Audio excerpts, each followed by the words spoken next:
Hi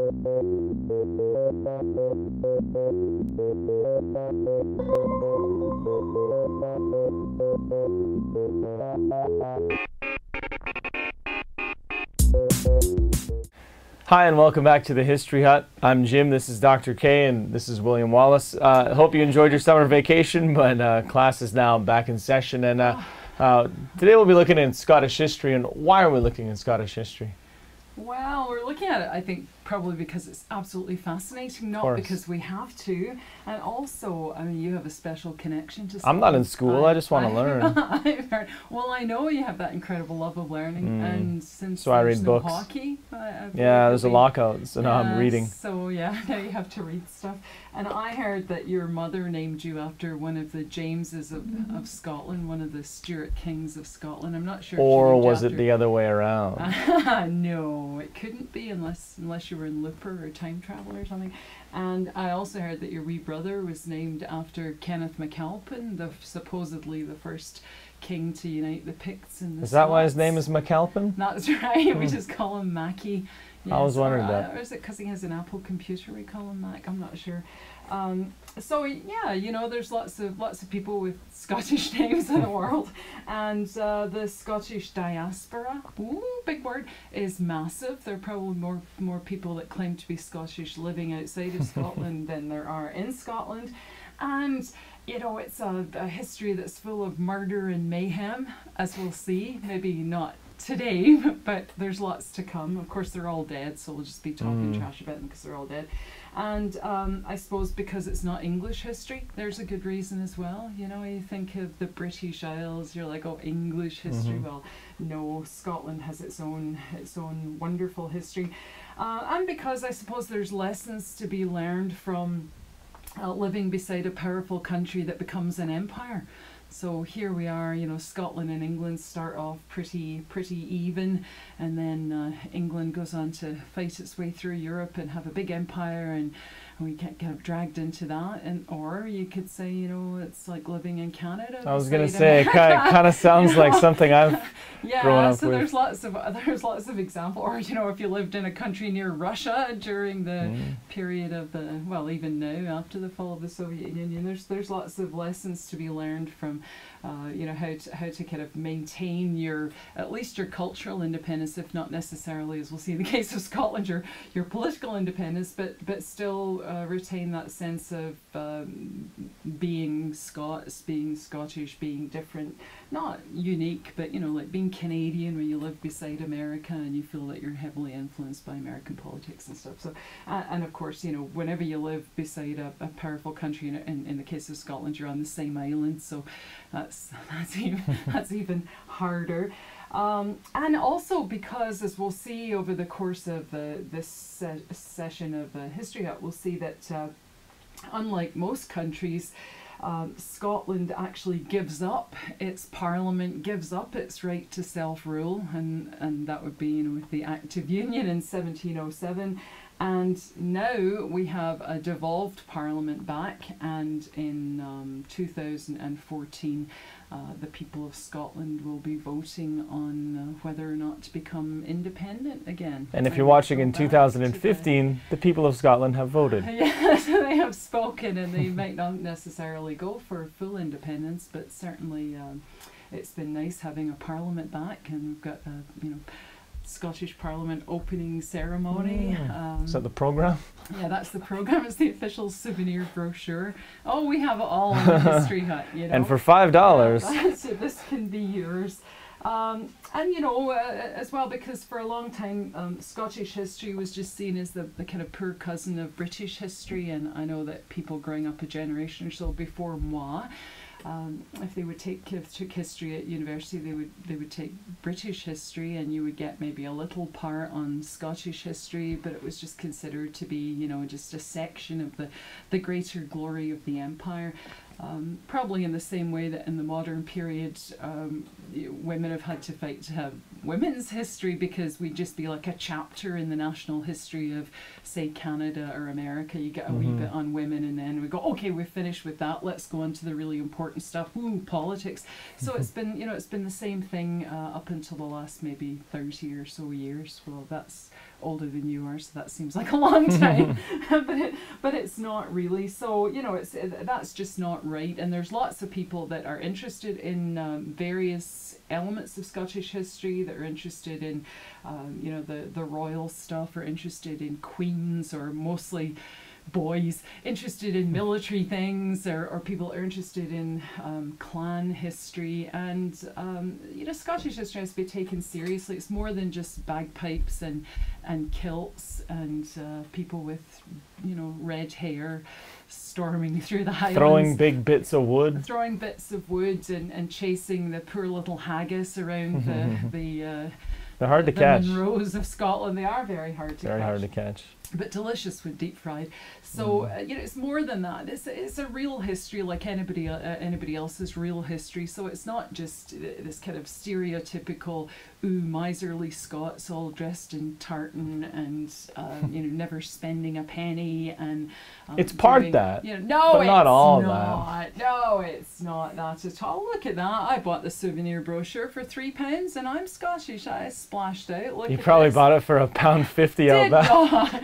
Did not. Look at this, the cup with all the kings and queens of Scotland from the National Galleries of Scotland, paid for in full. The books, Scottish history, many of them, thousands have been spent in this house on Scottish books. So that's just a stereotype that's completely wrong. But you know, some of those are reasons for wanting to understand a bit more about Scottish history, and there's tons of it. I mean, we're not going to be able to go through all of it, but we'll get through the kind of basic things that you should probably know. So what sets Scotland apart from England? Apart from the obvious. By the obvious stereotypical things. Well, of course, we have a completely different historical past. It turns out that we've probably been on the island longer than they have. Ha ha ha ha ha. In fact, in I think it was the Times or the Guardian today, there was an article about the Orkney Islands being the centre of ancient Britain. So it was, instead of looking at the south of Britain and going, oh, that's where all this stuff happened, we should actually be looking at the north. So, you know, we have different historical past, certainly different geography as well, much more difficult to kind of get around inside Scotland. Because of all our wonderful scenery and the glens and the mountains, and harder than you would have thought for a long time in the past. The specific conditions of the Act of Union continued to allow us to be a bit different. You know, different educational system, different legal system, protection for the Church of Scotland. Although it was the unholy union. And, you know, as Burns said in the poem, parcel of rogues were bought and sold for English gold, such a parcel of rogues in a nation, you know, completely sold out, as usual, by the aristocracy. Should have been a Marx around in those days. He would have sorted those guys out. I'll pretend I get that reference. Yeah, oh, good. That's good.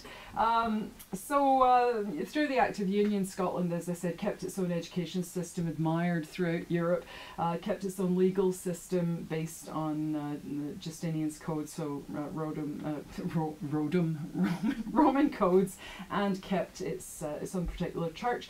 And so the Scots and the Welsh and the English, they all shared the same island, but in the north we were faced with some very specific challenges, the different environment, the tougher terrain, and a people that responded to this in very different ways from the south. And of course we, as it turned out, didn't go around fighting with the French all the time, so we had a happier life, a happier life, yeah. You said Scotland lost its parliament in 1707. Did that make a big difference? Well, in one sense, it doesn't make a huge difference. Obviously, politically, it does. It's called North Britain after that, and even at the Queen Street station, it used to be the North Britain Hotel. So you know, it kind of loses its identity for a little while, but it never really seems to give up its identity as a nation.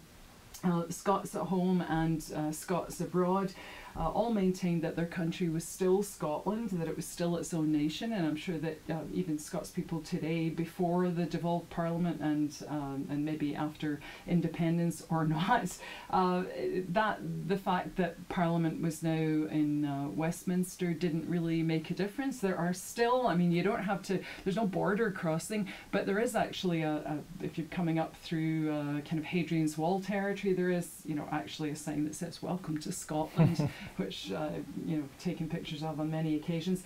And the border kind of changes as the border lands, the country kind of changes as you're coming kind of closer to Scottish territory. But I think everybody would still think, oh, I'm going to Scotland on my holidays, I'm not going to Britain on my holidays. I'm going to... And recently, of course this is all very recent, but recently in the last World Cup or so, the English have flown the English flag, not the Union Jack. So the kind of a renewed sense of, well, if you don't want us, we don't want you either, you know, so flying that flag. So the people of Scotland, they maintained their Scottish identity despite having no parliament. So, you know, that was gone, but it didn't make such a huge difference. Well, I mean, obviously it made a political difference, but it didn't stop people from saying, "Oh, we're not Scottish anymore."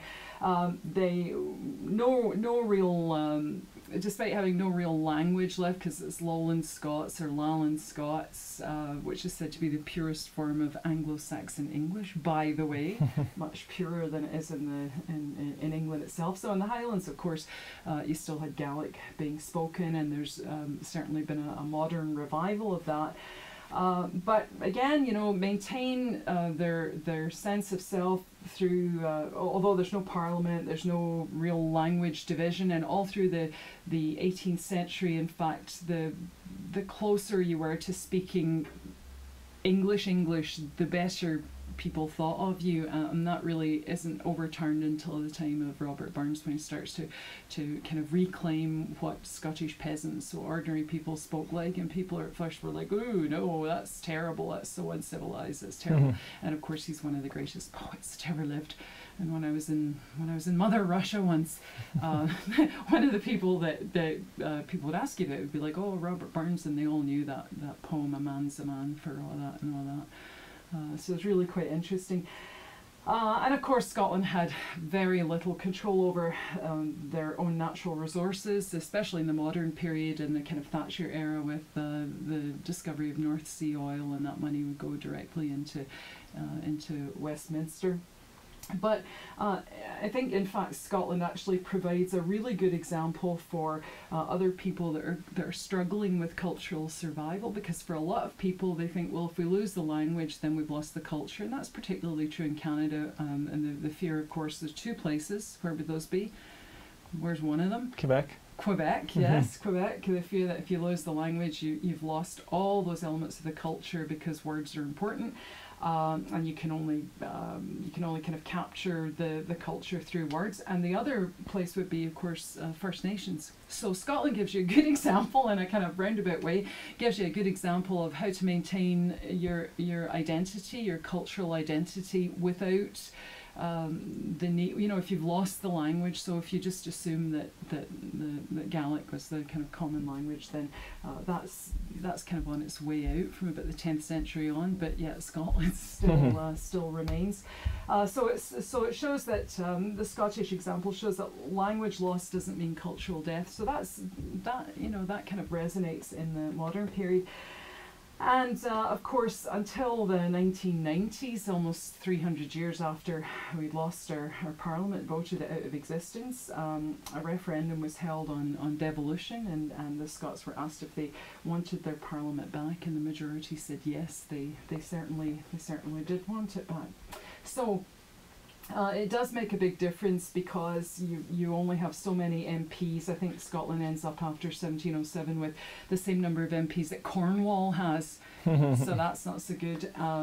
And decisions, of course, are made farther away from you. But in terms of the people themselves, people still felt that the territory was still there, and they were still part of it. And when they left, they didn't suddenly say, "Well, I'm in Australia now, I'm British from Dundee." They wouldn't say that. They would be, you know, that they were Scottish. So, yeah. So manage by hook and by crook to kind of hold on to what people, and there are huge debates in the modern period about what actually makes a nation, and in Canada we often have that, you know, what does it mean to be Canadian? In Scotland, you would say, you could have said in the 70s even, it means not to be English. And folk singers like Dick Gaughan have quite rightly pointed out in many wonderful songs that that's not enough. You know, you can't just identify yourself negatively and just go, well, it means I'm not them, I'm not one of them. And it's the same for Canadians, you know, we kind of struggle with what does it mean? Well, we're polite and we're peacekeepers. Some of us. And, you know, a couple of things like that, and we're not American. You know, and so you need a bit more than that. So it's part of a kind of modern political discourse, but what does it mean to be a nation? And do you need all the actual kind of markers like, you know, political freedom, or could a Scotland that's devolved still be Scotland without having to become totally independent, or you know, is there something special about that? And of course the Tories are never happy about Scottish independence or the threat thereof, so that, anyway, it's something exciting to be looking forward to. When did Scotland get its parliament back?